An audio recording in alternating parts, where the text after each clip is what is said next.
अजितदादांच्या विमान अपघातामागील खरं कारण समोर आले। तर मिळालेल्या माहितीनुसार ज्यावेळी विमान बारामतीत पोहोचलं तेव्हा बारामतीत दाट धुकं होतं, धावपट्टी दिसत नव्हती। बारामती सारख्या लहान विमानतळाच्या धावपट्टीवर ILS सिस्टीम उपलब्ध नव्हती। यामुळे दाट धुकं असताना विमान उतरवताना पायलटला मॅन्युअल पद्धतीनं विमान उतरावं लागतं, धावपट्टीच दिसत नव्हती। तरीही पायलटनं पहिल्यांदा विमान उतरवण्याचा प्रयत्न केला।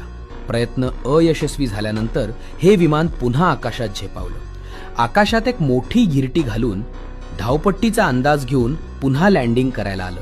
दुसऱ्यांदा लँडिंग करताना विमान यशस्वीपणे उतरेल असा अंदाज होता, मात्र तसं झालं नाही। एक्सपर्टनं दिलेल्या माहितीनुसार हे विमान थेट धावपट्टीवर जाण्याऐवजी मार्ग सोडून बाजूला गेलं। पायलटनं विमान धावपट्टीवर आणण्याचा प्रयत्न केला, पण त्यात पायलटला अपयश आलं आणि पुढच्या 4 ते 5 सेकंदात विमानाचा मोठा अपघात झाला। दरम्यान तपास सुरू आहे, त्यामुळे काय खुलासे होणार हे पाहणं महत्त्वाचे असेल।